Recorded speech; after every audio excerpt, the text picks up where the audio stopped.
The first breath of twilight in Victorian London brought a hush that blanketed the city like velvet.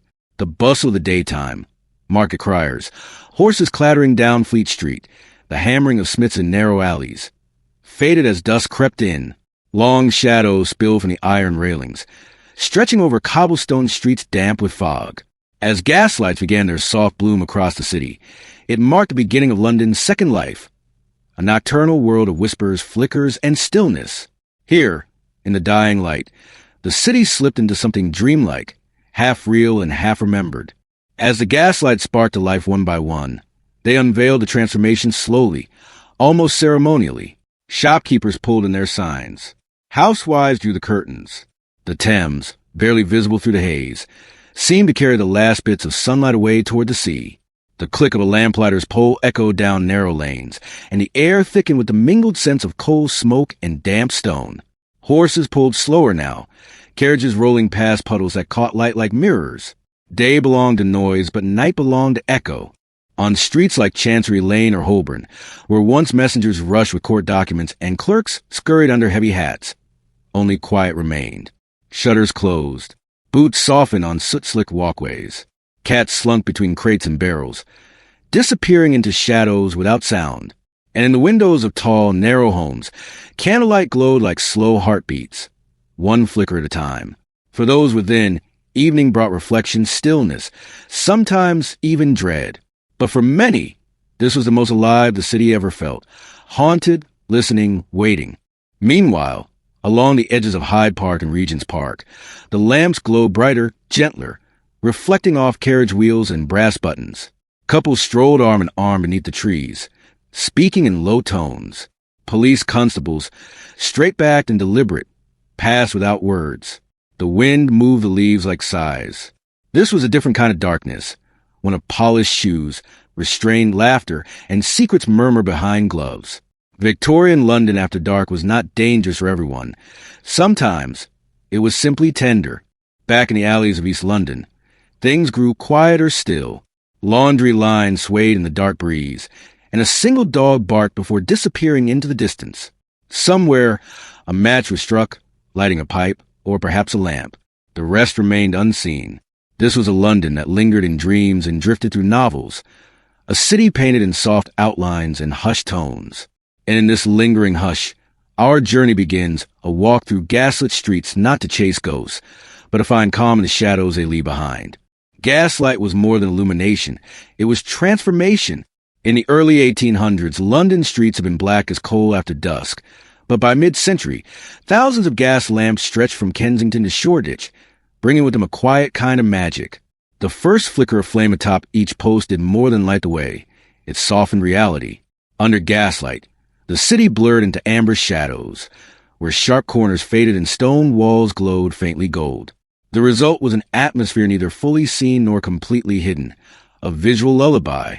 Gasworks on the city's edges pumped fuel through a spiderweb of underground pipes, fueling each lamp. The lamplighters, usually older men or war veterans, carried long poles with open flames and made their rounds just before sunset. One by one, lamps flickered to life. As children watched from windows, these men became symbols of order in a shifting city. Their work brought not only light but rhythm, a nightly ritual that reminded Londoners. Even in chaos, someone was walking ahead to brighten the path. Gaslight changed how the city looked, but also how it felt. Parks once considered unsafe became places of midnight walks. Theater-goers stayed out later. Shops extended their hours, and social gatherings blossomed into the night. Gentlemen's clubs, cafes, and salons pulsed with new life. Even fear was altered. Darkness no longer consumed everything. It merely pressed in from the edges. Ghost stories still circulated, but now they glowed at the fringes of lantern light rather than lurking in total blackness. But not all places were touched equally. In narrow alleys and neglected quarters, broken lamps sputtered or stayed dark altogether. Their shadows still ruled. This contrast created two Londons, one gilded in light, the other stitched in gloom. For every family reading poetry by lamplight, another huddled by candle's end. Still, the gas lamp's promise persisted, that even the deepest shadows could be softened, even the hardest streets could shimmer like dreams, if only for a few quiet hours. Tonight, As we stroll beneath these softly glowing orbs, let us appreciate the calm they still offer. Gaslight does not demand, it invites. It cradles the edges of the evening, revealing just enough to let imagination take root. In the warm halo of these flickering lamps, London becomes quieter, kinder. We walk slower. We listen more. And as the lamps hum gently above, we are reminded, even history, like night, is best approached with gentleness and a little light. Beneath the warm glow of gas lamps, the women of Victorian London emerged in full grace and quiet restraint. After sunset, the city softened its gaze, and the routines of fashionable ladies became a slow dance of elegance. They descended grand staircases in silks and satins, their gowns rustling like whispers across polished floors. Gloves were drawn on with care. Parasols closed neatly at the door. In parlors, drawing rooms, and candlelit foyers, women prepared not just for dinner, but for appearances. Grace was a kind of armor in the age of lace and propriety. Evening attire wasn't simply decorative. It was layered with meaning. Darker hues were favored after dusk. Deep plum, forest green, midnight blue. Jewelry glimmered just enough to catch the lantern light, never too bold. Etiquette dictated every gesture. A woman never raised her voice in the presence of gaslight, nor sat too near an open flame. Fans became languages, their movements signaling interest, boredom, or dismissal. In this choreography of silence, the Victorian lady performer role is carefully designed as any stage play. For many women, the evening meant needlework or piano music by the fire. Daughters read aloud from novels, Dickens, Austen, perhaps the latest issue of Household Words. These rituals, though serene, were rarely idle. Conversation flowed carefully around politics and propriety, often circling back to marriage travel or literary gossip. In some households, women used this hour to sketch, write letters, or study languages. The night was a pocket of time away from duty, even as it whispered of future obligations. Of course, not all women had parlors to retreat to. Many worked as maids or seamstresses, their hands rough from labor, their nights short and cold. Yet even among the working class, women found moments to gather, in kitchens, laundry yards, or over candle stubs in cramped rooms. They shared news, warnings, and laughter, binding one another through story. In a society shaped by rigid roles, nighttime became a space for soft rebellion, quiet endurance, and occasional joy. As gas lamps flickered beyond the curtains, these lives continued, sometimes gilded, sometimes gritty, but always stitched into the fabric of London's nocturnal rhythm. Whether dressed in velvet or cotton, with fingers on ivory keys or worn handles, Victorian women carried the night with quiet elegance. And as we walk alongside them to the glow of gaslight and shadow, we glimpse not just beauty or custom, but strength, woven into every step across the silent floorboards of the city after dark. The sound of hooves echoed softly through the darkened streets as a black carriage rolled past shuttered shops and flickering lamps. Inside, cushioned by velvet seats and the faint creak of suspension springs, a gentleman and his daughter rode in silence. Night travel in Victorian London was a peculiar kind of meditation. No radios, no conversation, just the rhythm of the horses and the lull of wheels turning over cobblestone. The city outside passed by like a dream, lampposts blinking into view and fading again, shop signs swinging gently in the breeze, an occasional silhouette vanishing down an alley. Carriage rides at night were not just practical, they were ritualistic. Wealthy families attended dinners, balls, or theater performances in these rolling chambers, where time seemed to slow. Through frosted glass, passengers caught glimpses of the unfamiliar city. Chimney smoke curling into the fog, coal carts being hauled under moonlight, constables patrolling their beat with truncheons at the ready. It was a safe distance from the city's grit, but still close enough to sense its pulse, soft, steady, alive beneath the lamplight. For the drivers, called cabmen or coachmen, the night meant long hours and careful navigation through the maze of streets. They wore thick wool coats and hats, reins clenched in leather gloves. They watched for potholes, stray dogs, and sometimes a sudden figure darting out from the fog. Lanterns mounted on the sides of their carriages offered dim vision, more for presence and clarity. Still, they knew their routes by heart, guided by routine and instinct to the sprawling map of nocturnal London. Sometimes, the silence was broken only by the rhythmic clop of hooves or the soft tap of a cane from a passing pedestrian. For those within the carriage, the outside world moved at a dreamlike pace. The fog blurred faces. The lights swam like reflections on water. It was in these moments, wrapped in velvet and shadow, that thoughts drifted, of letters left unsent, conversations unfinished, and the curious stillness of a city too vast to ever sleep fully. Eventually, the carriage would slow, wheels crunching over gravel or brick as it arrived at its destination. A footman opened the door with a quiet bow. The passengers stepped down into the glow of the next lamplight, brushing away their dreams like cold dust from a coat sleeve. The carriage faded into the distance, wheels humming a lullaby over stone. Night in Victorian London did not rush. It wandered, rolled, whispered. And for those lucky enough to glide through it, the journey itself was a gentle escape. When the sun dipped below the horizon and well-heeled Londoners retreated indoors, another side of the city came alive, one defined not by opulence, but by resilience. Newsboys cried out the day's final headlines, their voices piercing the fog as they darted between carts and puddles. Wrapped in patched coats too thin for the chill, they clutched papers under their arms and shouted the names of murderers, royal scandals, or railway collapses.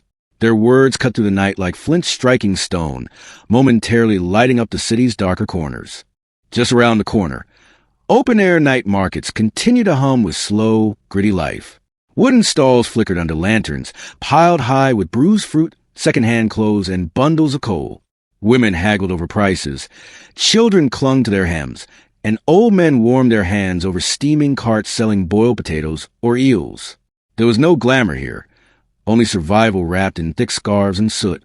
Yet the market's rhythm was hypnotic, steady and timeless, like the beat of a weary heart that refuses to stop. Street musicians added melody to the market's hum. A fiddler played a somber tune near the edge of the crowd, his case open for coins. Further down, a blind man with a concertina wheezed out an uneven waltz, and children clapped out of rhythm just for fun of it. Though weary, the city still knew how to sing. Beneath the gaslight, these tunes gave the night a soul, a heartbeat that pulsed through alleys, courtyards, and down into the tenements where lullabies couldn't reach. Not far from the music, the scent of roasted chestnuts and fried fish clung to the air.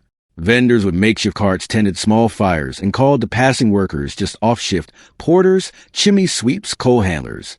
These men, faces smudged and shoulders hunched, shuffled toward home with dinner wrapped in newsprint. Their nights were brief, rest was luxury.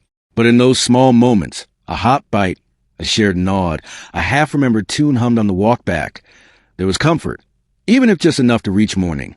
In this undercurrent of London after dark, nothing moved quickly. Everything unfolded with a hush of necessity, the quiet defiance of people who made the night their own. As we pass by these market stalls and smoky corners, we are reminded that even in hardship, life persists. The gaslight does not discriminate. It falls evenly across silk and soot, and under its watchful glow, the working class found their rhythm, their resilience, and in fleeting moments, a gentle kind of peace. Underneath the silent sky and shrouded in fog, the London policeman, or Bobby, began his nightly patrol. Wearing a stiff helmet and dark woolen coat, he cut a calm figure as he paced slowly down empty streets, his polished boots echoing against stone. The gas lamps caught the brass buttons of his uniform, giving off faint glimmers as he passed by. These officers were meant to reassure the public, a presence of law and order walking alongside the shadows. But to some, the Bobbies were also a reminder that danger did not sleep in Victorian London. The typical beat for a Bobby was just under a mile long and could take nearly an hour to complete. They moved deliberately, checking alleyways, inspecting shop doors, and noting anything unusual, a candle left burning in a window, a door slightly ajar, or footprints where none should be. They carried no weapon save a wooden truncheon and their whistle, but their greatest tool was presence. The simple act of being seen deterred trouble, or so was hoped, but there were limits to visibility, especially in thick fog or tight, twisting alleys of East London. Many officers patrolled alone, and stories circulated among their ranks, of footsteps behind them that vanished, figures seen briefly at the edge of the lamplight, and sudden silences that made even seasoned patrolmen pause. In a city where myth and memory intertwined, being a Bobby meant more than keeping order. It meant learning to walk calmly beside fear. Still, many citizens greeted the officers warmly, nodding from windows or offering a late-night cup of tea.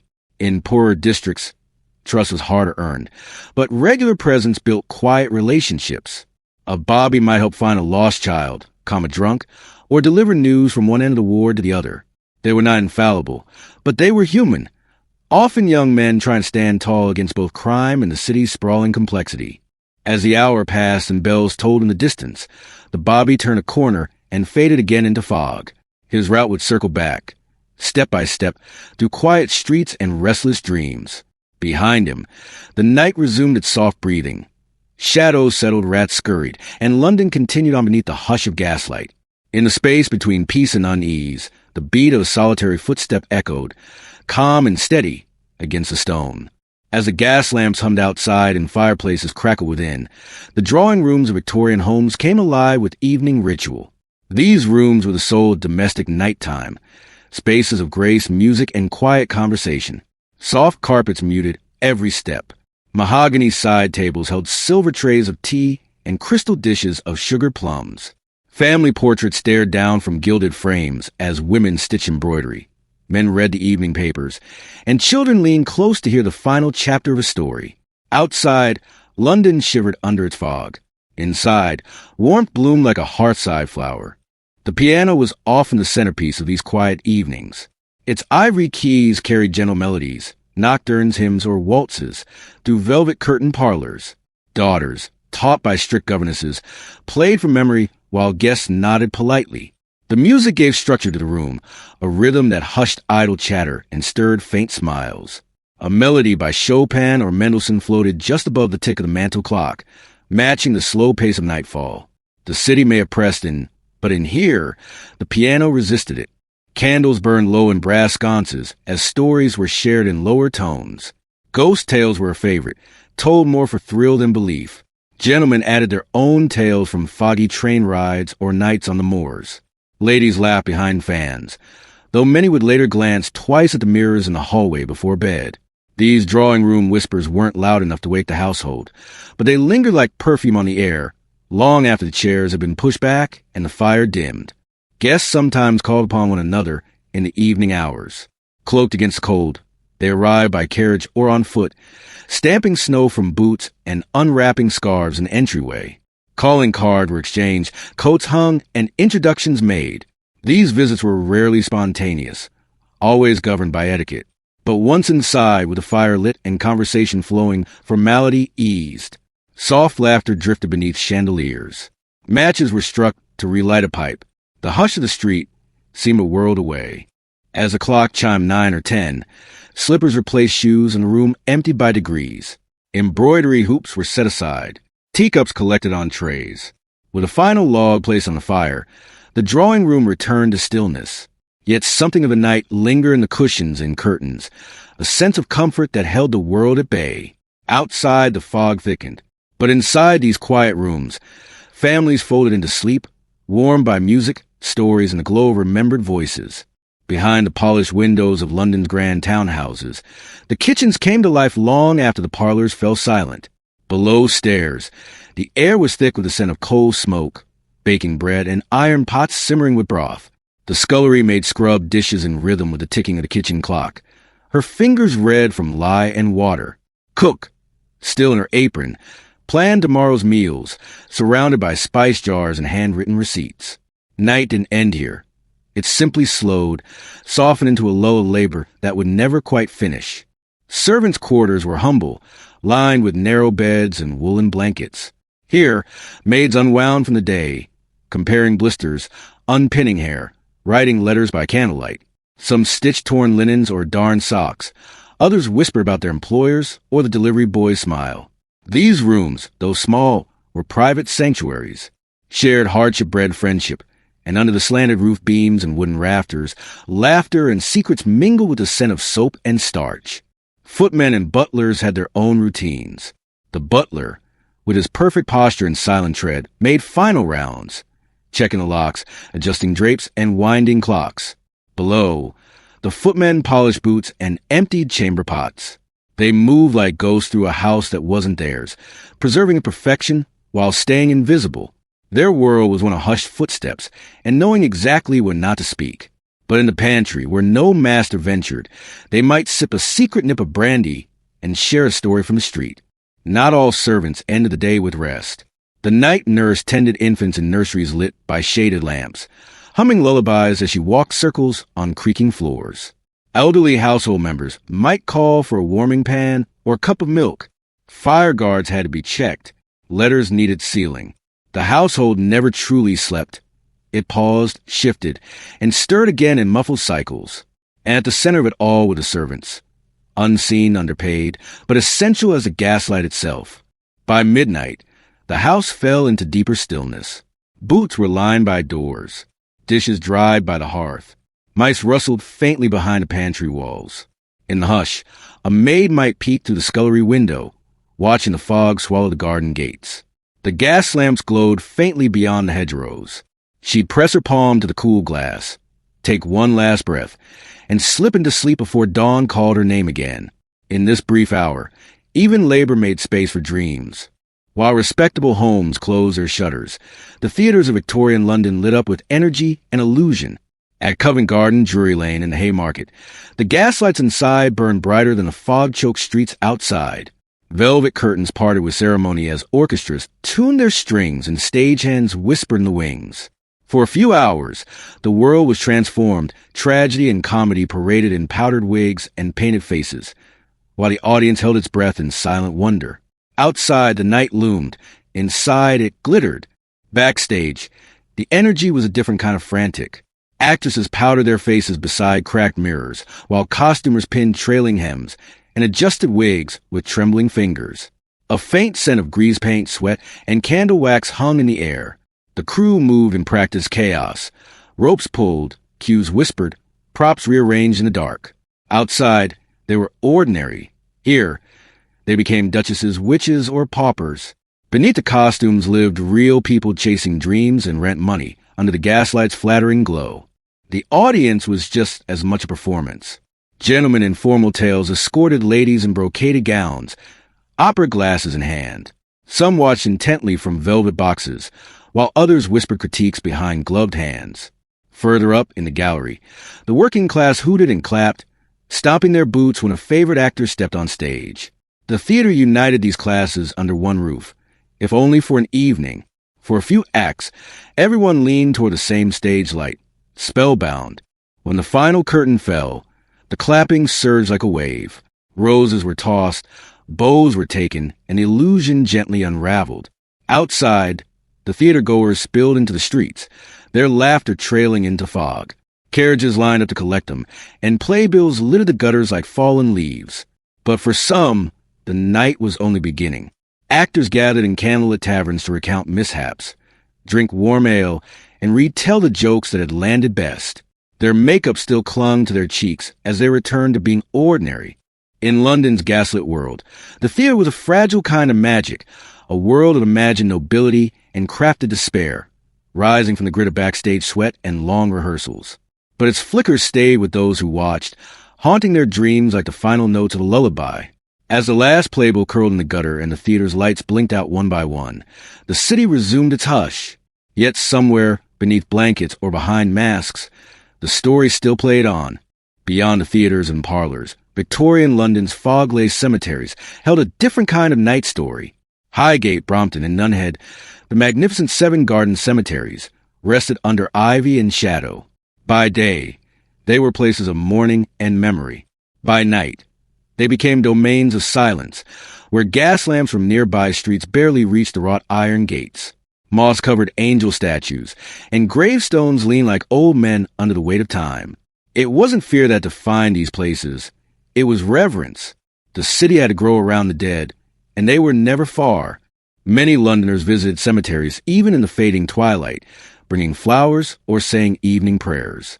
Some came to speak with lost spouses, others simply to walk the winding gravel paths between tombs. These were not just places of sorrow. They were peaceful, contemplative grounds away from the city's clamor. The rustle of leaves, the sound of boots over gravel, the quiet creak of a gate swinging shut behind a mourner. These moments allowed for grief to soften into memory. Grave robbing was an infamous chapter in London's history, but by the late 1800s, it had mostly subsided. Still, the tales lingered. Night watchmen, hired to protect churchyards, would pace in long coats with lanterns, listening for movement among the stones. Superstition hung heavy. Stories of ghosts and graveyard dogs, strange lights, or voices carried on the wind. For children, these tales were both warning and wonder. For adults, they were reminders that not everything in London could be explained. Among the gravestones rested not just the poor, but poets, philosophers, and inventors. In places like Highgate, visitors left notes or small offerings at the foot of famous tombs. Even in death, London's great mind shaped its identity. In the stillness of midnight, a raven might perch atop a stone carved with laurels, its cry echoing into the mist. The city, ever hungry for growth, wrapped around these quiet enclaves. But within the cemetery walls, time paused.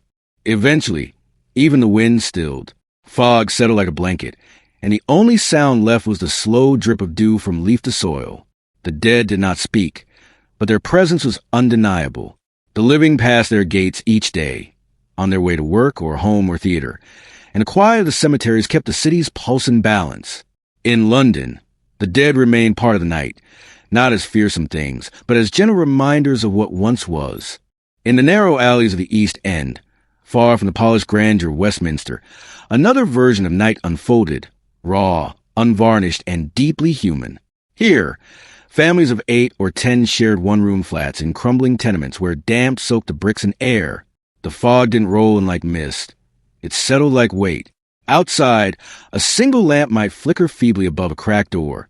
Inside, candlelight glowed behind threadbare curtains, revealing silhouettes huddled together for warmth, for story, or simply for sleep. The night here was filled with sounds. Crying infants, arguments from behind thin walls, a dog barking 3 streets away. But beneath the noise was resilience. Mothers warmed broth over stoves made from scavenged brick, while fathers stitched boots by lamplight after long days on the docks. Children told stories in whispers, imagining grand adventures far beyond the soot-streaked rooftops above them. In every corner, something was being repaired, lace, hearts, or hope. Charity visitors sometimes came through at dusk, armed with baskets of bread and jars of medicine. They wore shawls and heavy boots, knocking softly on work doors before offering aid and a kind word. These women, often from better parts of the city, walked bravely into streets where the police rarely lingered. Some brought prayer books, others brought soap, but what they offered most was visibility, acknowledgement that the poor, too, were Londoners, worthy of comfort in the night. But danger, too, stalked these streets. The flick of a blade, the press of boots too close behind you. These were facts of life. Women walked in pairs. Boys ran messages for a penny, always glancing over their shoulders. The Whitechapel murders were still whispered about, not as story, but as scar. In the alley shadows, rumor lived beside memory. Even those who dared speak of ghosts knew that the living caused more fear than the dead. And yet, despite it all, sleep did come. A child curled in a shawl, soot on her cheeks and dreams in her breath. A father slumped against the wall, snoring softly, boots still on. Outside, the fog moved without judgment, veiling the broken windows and the whispered lullabies. In these corners of London, where elegance was absent but humanity fierce, even a single moment of rest was a victory. The lamp might flicker, but it did not go out. As London's night deepened, the River Thames flowed dark and silent through the city's heart. Its surface reflected the yellow flickers of riverside lamps and the long silhouettes of bridges overhead. Barges moved slowly through the mist, guided by lanterns and the soft calls of their pilots. The smell of brine, coal, and damp would hung in the air. For centuries, the river had been a source of life and trade. But at night, it took on a dreamlike stillness, as if holding its breath while the city slept. Along the banks, dock workers wrapped in heavy coats and caps unloaded crates from ships that had arrived after dusk. They moved quickly but quietly, their boots thudding on damp wood. Some whistled low to keep pace. Others worked in silence, eyes flicking to the shadows. The Thames had its own rules. There were whispers of stolen cargo, secret meetings, and river rats who vanished beneath the tide. But the work went on. London's hunger for goods never slept. Further upriver, lamplighters crossed footbridges to trim wicks and ignite the final lamps along the banks. Their long poles tapped softly against the iron lanterns, tiny flames blooming to life. Behind them, The water lapped steadily against stone embankments. The lamplighter's task was part ritual, part necessity, protecting travelers and lovers alike from the darkness. In their quiet way, they stitched the city together with fire. Children often imagined monsters in the river, tentacled creatures that lived beneath London's oldest piers, or ghostly boatmen who ferried souls on fog-bound nights. Sailors shared tales of phantom ships appearing on moonless waters. These legends mingle with real dangers, strong currents, hidden shoals, and the ever-present risk of falling in after too many pints. Yet, the river drew people still. Lovers walked hand in hand along the embankment, pausing to toss a coin and whisper a wish into the mist.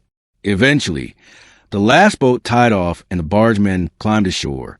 Rats scurried over ropes. The river, so full of motion by day, now returned to stillness. The fog thickened like wool, swallowing even the faintest reflections. And beneath the bridges, where echoes lived and stories slept, the Thames waited. It carried London's past and its silt and secrets, flowing endlessly into darkness, unseen, unspoken, but always there. As midnight passed, London's watchmen and constables began their rounds. The city may have been drowsy, but crime did not sleep. Along the Strand and through Soho's winding streets, officers in dark capes moved with practiced vigilance. Their boots echoed on cobblestones, their lanterns slicing through the fog. These men were part guardian, part warning, the visible arm of law that was still finding its modern shape. With truncheons at their sides and whistles in their pockets, they patrolled not only for thieves, but for the peace of the night itself. The rise of organized policing brought tension. For some Londoners, the peelers were protectors. For others, they were agents of intrusion. Still, most nights passed without confrontation. A knock on a tavern door, a quiet word to a streetwalker, a nod to the baker's apprentice on his way to the ovens. These were the rhythm of the constable's beat. The city didn't need force as often as it needed presence, and the mere glow of a lantern often did more than a warning shout ever could. In neighborhoods known for vice, like Whitechapel and St. Giles, watchmen often found themselves navigating moral gray zones. Gambling houses operated in silence behind thick curtains. Gentlemen of wealth stumbled from private clubs. Women leaned in doorways, offering services beneath painted signs. The constables rarely intervened unless noise or violence spilled into the open. They moved like shadows among shadows, recording faces, remembering names, and hoping for a quiet shift. Sometimes, though, a single scream could fracture the calm. But not all was grim. Some constables became familiar figures in their neighborhoods, trusted enough to help settle arguments or walk elderly men home. In poor districts, where few could afford protection, these watchmen were the only ones to knock on a door just to check in. In the dead of night, when the fog was thickest and all clocks seemed slow, a glint of their badge could bring comfort. Even unseen, their presence was felt like a heartbeat on the floorboards. As the church bells tolled two, the city seemed to hold its breath. Even crime paused. The constables leaned on their lantern poles, exhaled mist into the cold, and listened. Somewhere a cat yowled. Somewhere else, a window slammed shut. These were the hours between worlds, too late for taverns, too early for milkmen.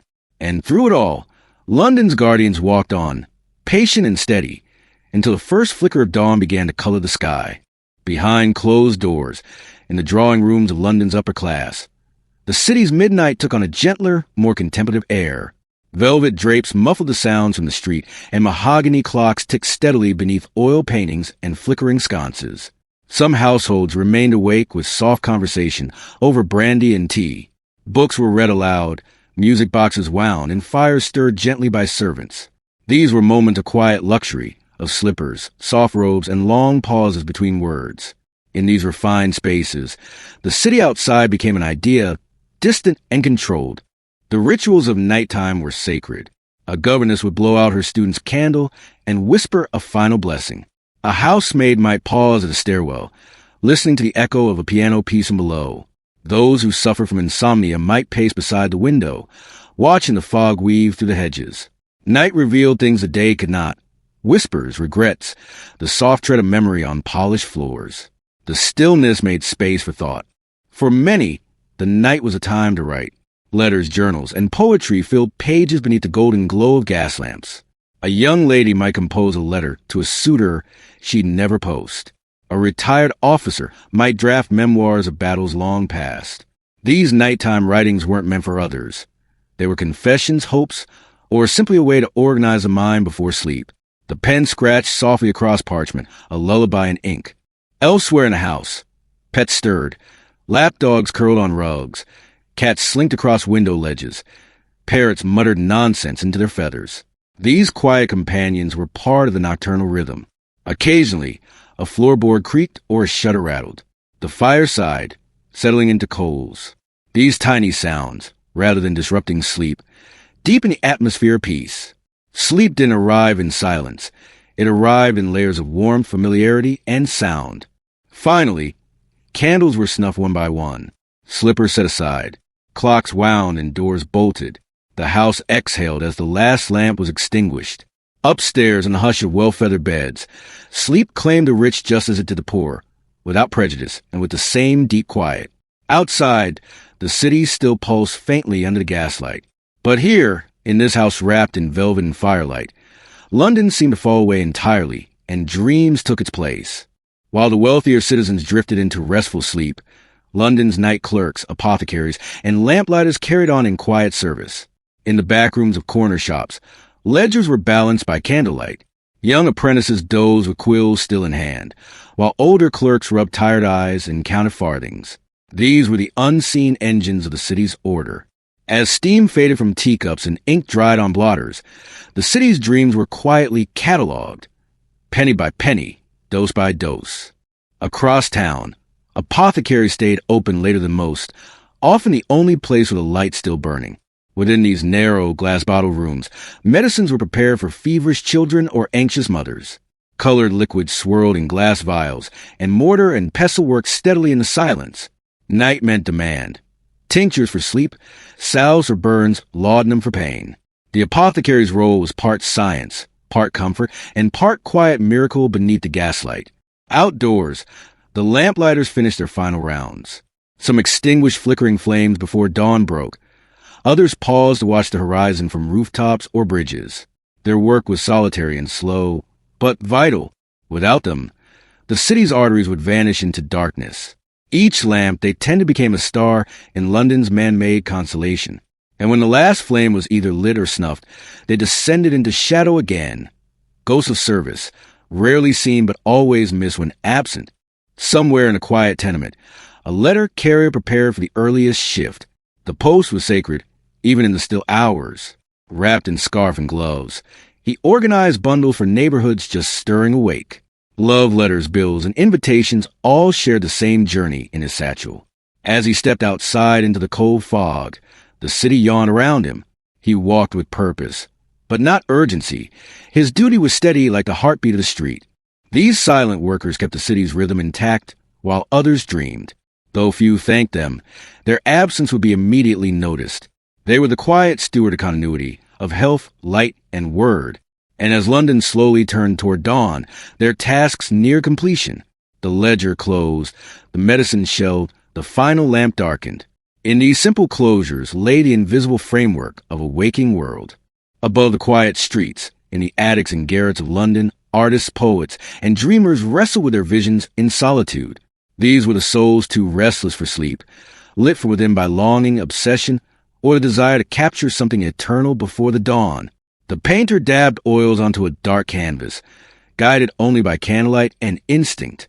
A poet hunched over a desk, scribbling verses that might never be read. The world below slumber, but up here, under creaking rafters and between peeling walls, creativity pulsed like a second moon. Some lived in squalor, warmed only by their work.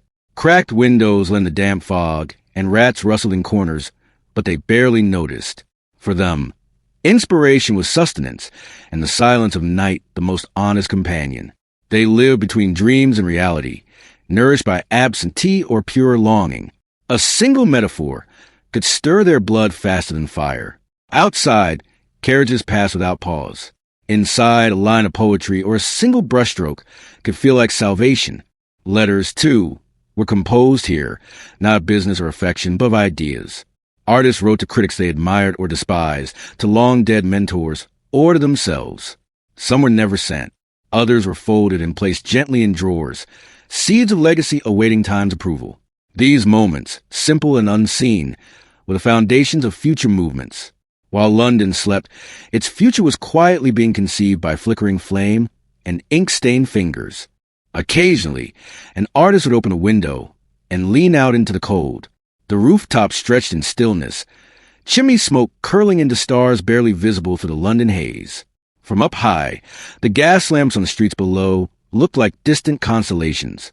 There was something sacred in this elevated quiet. For all its dirt and sorrow, the city held beauty. In the glint of frost, in the curve of a railing, in the quiet footstep of a constable far below. Eventually, even they surrendered. The last candle flickered out. The quill rested. The brush was cleaned. The city for a moment was entirely still. These artists did not sleep with peace, but with purpose, their minds still spinning in silence. Above the fog, beneath a sagging roof, a soul whispered one last idea to the dark, knowing it would wait for morning. And then, like the rest of London, they finally drifted into shadowed dreams. Not all Londoners rested easy. For many, night brought not peace but anxiety. Those struggling with illness, grief, or loneliness felt the weight of darkness more acutely. In quiet bedrooms across the city, widows stared at empty pillows, hands clasped beneath heavy blankets.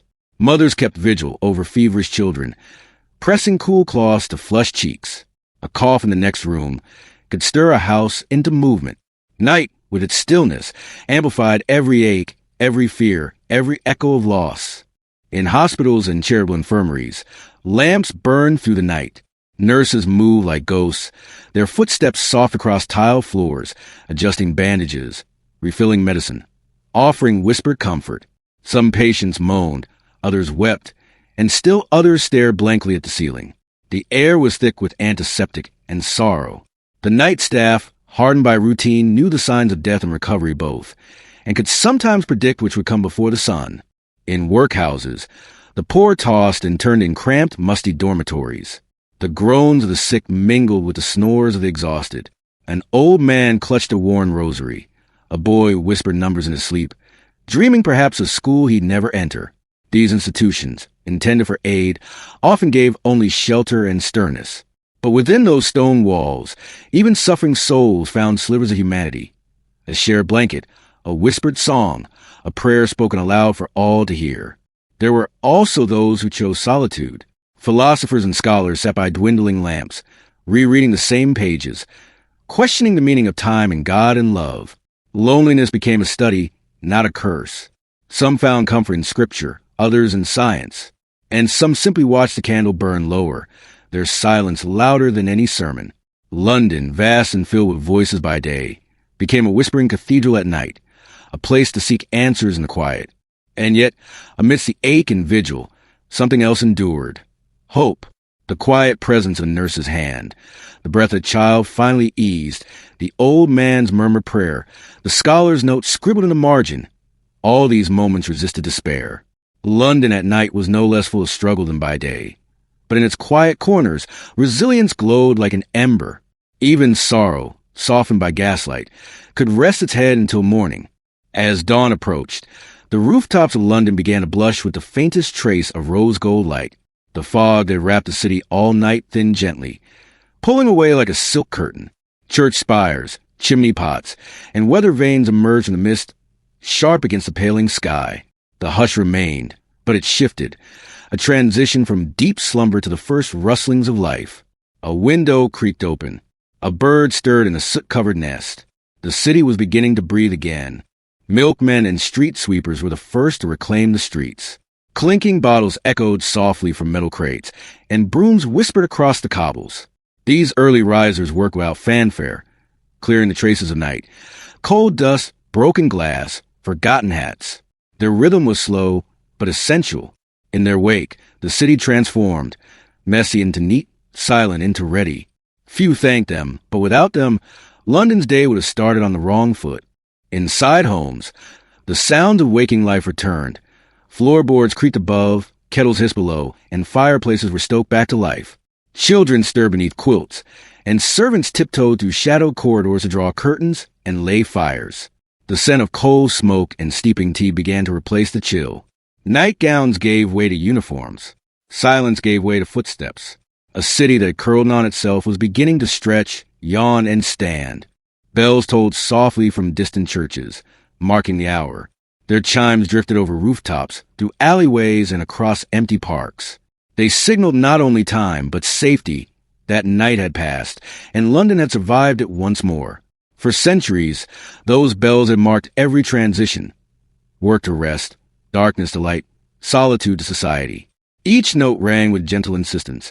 Rise, begin, live again. And then, like a breath held too long, the city exhaled. Doors opened, boots hit pavement, markets stirred, carriages clattered. But in that brief moment between dark and dawn, when London balanced delicately on the edge of sleep and waking, the city revealed its truest self, timeless, tender, filled with both ghosts and hope. And somewhere, far above it all, a lone lamplighter paused on a rooftop and watched the sky turn to gold. By early morning, the Thames began to glimmer beneath the lifting haze, its muddy waters reflecting pale streaks of sunlight through soot-stained air. Bargemen and ferrymen moved in rhythm, steering their vessels past warehouses and under stone bridges. The river, which had slumbered under mist all night, was once again alive with the murmurs of trade, transport, and tide. It was London's artery, ancient, steady, and indifferent. The world changed around it, but the Thames always kept its patient course. Dock workers, wrapped in coats and wool caps, gathered at the riverside.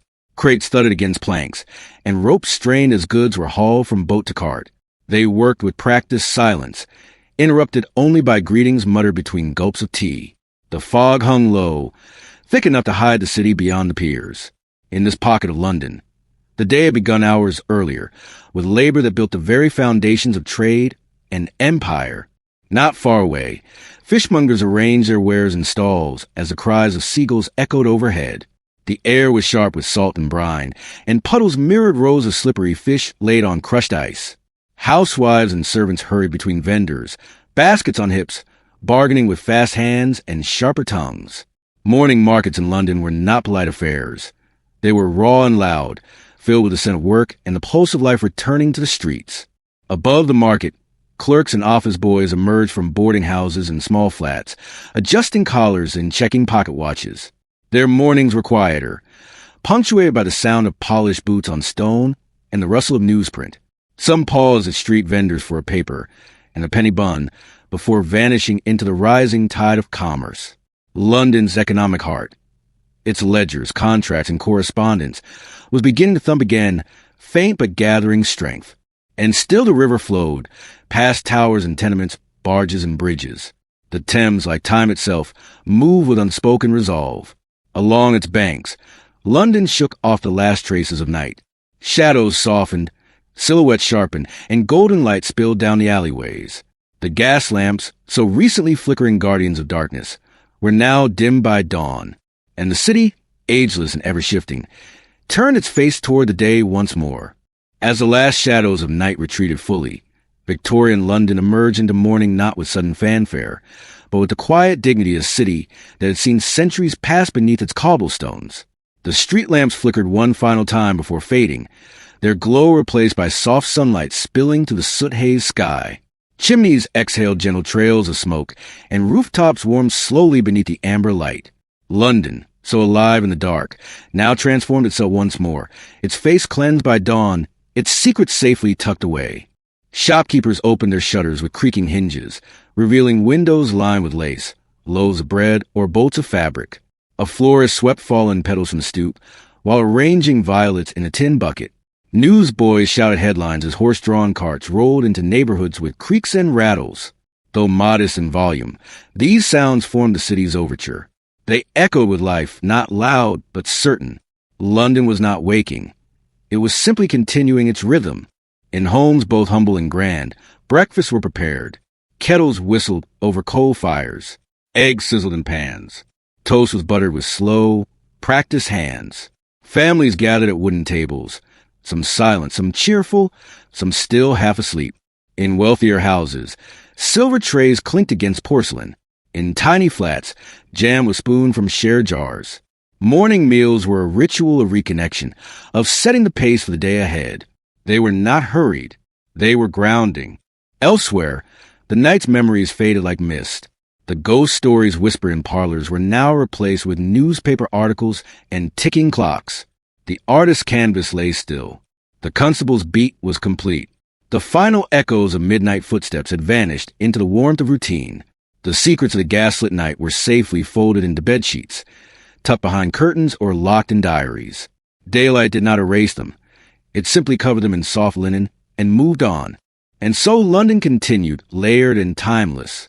A city of contradictions, shadow and light, soot and silk, fear and faith. It held stories in its stones and silence in its fog.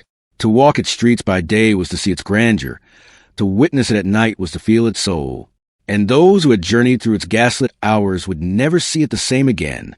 For in the darkness, London had whispered truths that only night could offer, and morning, as beautiful as it was, would always feel a little quieter for knowing them.